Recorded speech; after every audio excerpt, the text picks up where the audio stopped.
Well, these are some of the collection of albums that Cliff played, and we still have them. Take as good care as we can of them. So this one is The Number of the Beast. The Number of the Beast? Okay. And another one, another Iron Maiden. He liked Iron Maiden. So, and then over here we have Rainbow on Stage. And this is kind of a world's tour, I guess. So, anyway, it's another example of Cliff's music that he liked. And of course, Misfits, which Cliff, as you all know, got a tattoo on his shoulder from the copy of the Misfits. And then we got some Motorhead, and this one is Another Perfection Day. What? Yeah, Another Perfect Day is the name of it. And then here's another example of the Hayes office getting after the kids. I don't know if you kids remember, but this one has to do with Merciful Fate. And I thought it was Star of David, but it's anyway, this was they put on the cover of the what do you call it, this thing, to show that it doesn't show the woman's breast, and which is, oh my gosh, can you imagine? Okay, and then here's Merciful Fate, Don't Break the Math. And then let's see what else we have. Angry Witch, and Angry. Let me turn it around this way so you can see. And here's another Armored Saint. Oh yeah, I can remember that name. Then came the.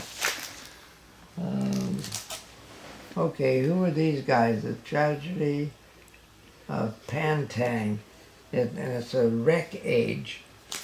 I don't know, nice looking young people. Here's one, the Tigers of the Pang Tang. Oh, that must be the group. And Don't Stop By. Okay. Another one Cliff like is Gary Moore. Yeah, I can remember Cliff liking Gary Moore. And there's several albums of Gary Moore.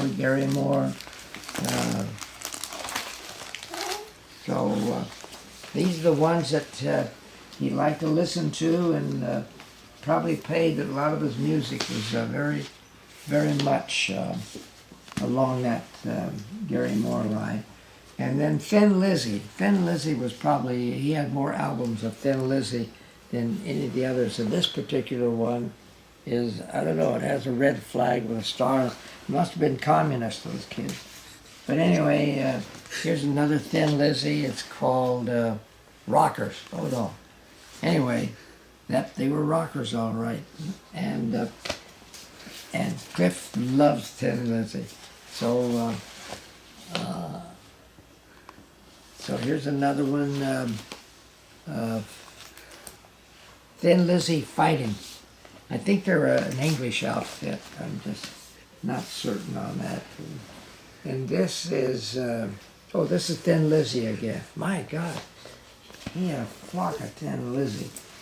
And this is Thunder and Lightning.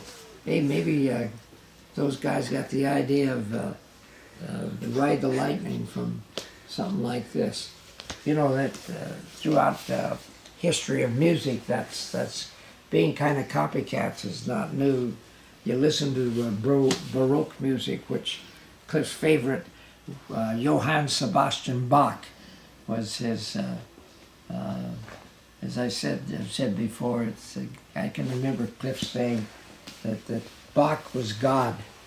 That's J.C. Bach, not C.S. Bach. That C.S. Bach was J.C.'s son. But anyway, there we go. That's a little Thin Lizzy again. My God! Here's Thin Lizzy. Boy, he had quite a collection of Thin Lizzy. So And another one, this is called Bad Reputation. Well, not in Cliffside. It was fantastic, he thought. Thin Lizzy and Johnny the Fox. Okay. That's, you think we can waltz to any of these tunes? But, okay, and here's another Thin Lizzy. Hey, you got a repeat here, Cliff. Did you know that? All right.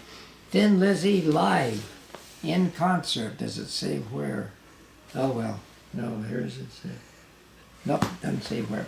Okay, and then this is Thin Lizzy again. Jesus Christ, he had a flock of them. A lot of them, too. And Thin Lizzy, Live and Dangerous. Live and Dangerous? Okay. Hey, that's old Thin Lizzy. And then, of course, when I say Bach, Cliff asked me once, Dad, do you have any Bach music? And unfortunately, I said, Cliff, I may have in some of the CDs I have downstairs, but the only one that I have right at hand that I can play for you is Johann Sebastian Bach's Partitas on piano. And so I gave Cliff the album, and I think it's just one album, maybe there's two, but by gosh, he took them to his room and he played those things. Now, whether he used those particular music in that particular album, I don't know, but he sure enjoyed the partitas that Bach composed. And so anyway, that's here's just some of the example of some of the music that Cliff played, and so I feel good that we still have it here for the kids who want to hear what music was like when rock and roll was in its infancy, so to speak. So, of course, rock and roll was really started by gospel music. Did you know that? Okay. That's all, folks.